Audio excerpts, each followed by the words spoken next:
మేలుకొలుపు వాక్యము wake up word కొరకై ఈ ఉదయకాల సమయంలో లేవియా కాండం 26వ అధ్యాయము 11వ వచనం.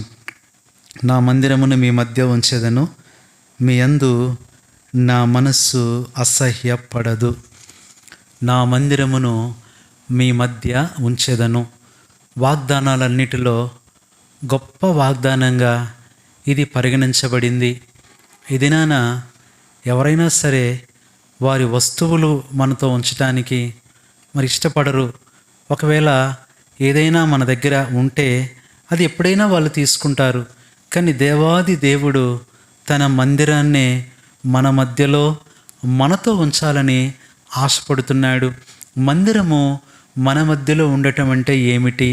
విశ్వాసికి దేవునికి మధ్య కేంద్ర స్థలమే దేవుని మందిరము. అందుకనే దైవజనుడు భక్సింగ్ గారు చెప్పినట్లుగా ట్రయాంగిల్ బ్లెస్సింగ్స్, ఆశీర్వాదాలు ఎప్పుడూ కూడా అవి 3 కోణాల్లో ఉంటాయి. అంటే దేవుడు మానవుడికి డైరెక్ట్గా ఎప్పుడు ఆశీర్వాదము దీవెన ఇవ్వడు. అది మందిరము ద్వారానే ఇవ్వబడుతుంది.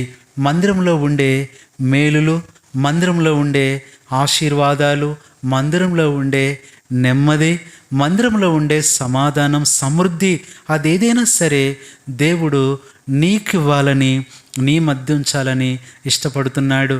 అంతేకాదు ప్రియ సహోదరి సహోదరుడా, ఇక్కడ ఎప్పుడు దేవుడు చెప్తున్నాడంటే, నా ఆజ్ఞలు గైకొని నా మాట విని నాకు లోబడి నన్ను మీరు గనక అనుసరించి నడుచుకుంటే అప్పుడు అంటున్నాడు, నేను మీ మధ్య ఉంటాను, నా మందిరాన్ని నీ మధ్య ఉంచుతానని చెప్తున్నాడు. నిజంగా ఈ రోజున ప్రియ సహోదరుడా సహోదరి, ప్రతి రక్షణ పొందిన విశ్వాసి దేవుని యొక్క మందిరమే. నీ జీవితమే ఒక మందిరంగా నువ్వు ఎక్కడికి వెళ్తే అక్కడ దేవుని ఆశీర్వాదాన్ని చూడవచ్చు. అందుకనే believer is nothing but mobilising church. ఇదినైనా దేవుడు నీ కుటుంబాన్నే మందిరంగా చేసి, నీ జీవితాన్నే మందిరంగా చేసి నిన్ను ఆశీర్వదిస్తాడు. అంతేకాదు అనేక మంది మనం చూస్తే వారు దైవ మందిరాలుగా ఉంటూ వచ్చారు. వారు ఎక్కడికి వెళితే అక్కడ ఆశీర్వాదం. యాకోబు మొబైలింగ్ చర్చ్గా, మొబైలింగ్ హౌస్ ఆఫ్ గాడ్గా వెళ్ళుట ద్వారానే లాబాను వారందరూ కూడా ఆశీర్వదింపబడటం మనకు తెలుసు. అంతేకాదు యోసేపు ఐగుప్తులోకి వెళ్ళటం ద్వారా యోసేపు అనే ఆ యొక్క మందిరము అనుభవంలో ఎంతమంది దీవించబడ్డారో మనకు తెలుసు. దావీదును బట్టి సౌలు, ఇశ్రాయేలీలు ఎంతో దీవించబడుతూ వచ్చారు. రూతును బట్టి బెత్లెహేము ఎంతో దీవించబడుతూ వచ్చింది. ఎస్తేరును బట్టి షూషన్ కోట ఆశీర్వదింపబడుతూ వచ్చింది. దానియేలును బట్టి బబులోను సామ్రాజ్యం దేశమంతా ఆశీర్వదింపబడతా వచ్చింది. అపోస్తలుడైన పౌలును బట్టి అనేక ప్రాంతాలు దీవించబడతా వచ్చాయి. వారు దేవుని మందిరాలుగా కదిలారు. ఎక్కడికి వెళ్తే అక్కడ వారి ద్వారా మందిరపు అనుభవాలు అనేకులు చూస్తూ వచ్చారు. ఇది నా ప్రియ సహోదరుడా, మొట్టమొదట నువ్వు దేవుని మందిరం అయిపోయినప్పుడు ఆ దీవెన ఆశీర్వాదం నువ్వు పొందుతావు. అంతేకాదు చూసిన 7గురులాగా నువ్వు ఎక్కడికి వెళ్తే అక్కడ ఆ దీవెన ఆశీర్వాదం అనేది ఉంటుంది. ఇప్పుడైతే ఎక్కడికి వెళ్తే అక్కడ నిన్ను అవమానపరుస్తున్నారేమో, నిన్ను ఇబ్బంది పడుతున్నారేమో. మనం చూసిన ఈ 7గురు జీవితాలు, వారు ఇంటి దగ్గర నిదానంగానే నిరాకరించబడ్డాడు, నిజంగానే వారు అసహించుకోబడ్డారు, నిజంగానే వారు త్రోసివేయబడ్డారు. చివరికి యేసుక్రీస్తు ప్రభువుతో సహా సహోదరులు నిరాకరిస్తూ, విమర్శ చేస్తూ, త్రోసివేస్తూ చేర్చుకోలేకుండా ఉన్నారు.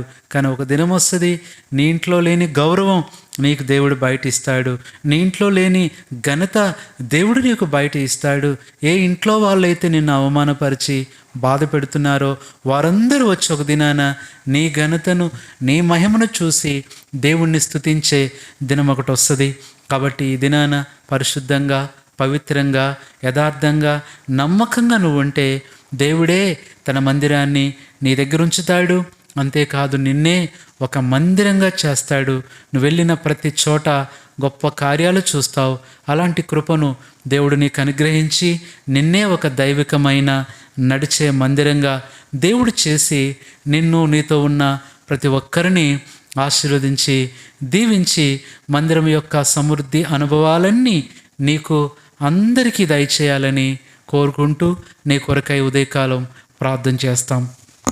పరిశుద్ధుడైన తండ్రి, ప్రభువైన యేసుక్రీస్తు నామంలో నీ పాదములకు వందనాలు చెల్లిస్తున్నాం. ఉదయకాలపు వేళ ప్రభువా, నా మందిరమును మీ మధ్య ఉంచుతానని చెప్పిన దేవుడవు, నీ మందిరమే ప్రభువా మా మధ్యలో ఉంటే అన్నీ మాతో ఉన్నట్లే. ఎందుకంటే దేవునికి మాకు మధ్యలో ఆశీర్వాద కేంద్రమే, the centre of blessing is house of God. కాబట్టి ప్రభువా, నీ మందిరం మా మధ్యలో ఉంచినందుకు నిన్ను స్తుతిస్తూ, అంతేకాదు మమ్మల్ని అందరినీ కూడా ప్రభువా ఒక దైవిక మందిరాలుగా చేసి అనేక దీవెనలు మేము వెళ్ళే ప్రతి చోటుకి ఇచ్చే దేవుడుగా ఉన్నారు. అలాంటి అనుభవాల్లో నీ ప్రజలు ఉండాలి. ఇప్పుడైతే శపించబడుతూ, దూషింపబడుతూ, ఇప్పుడైతే నిందించబడుతూ, అవమానపరచబడుతూ ఉన్న నీ ప్రజలు ఒక దినం వస్తుంది ప్రభువా, ఒక దినాన అందరూ ప్రభువా వీరిని గుర్తించి వీరు పొందిన ఆశీర్వాదాన్ని, నెమ్మదిని బట్టి ప్రభువును స్తుతించే రోజు, హెచ్చించే రోజు ఒకటి వస్తుంది.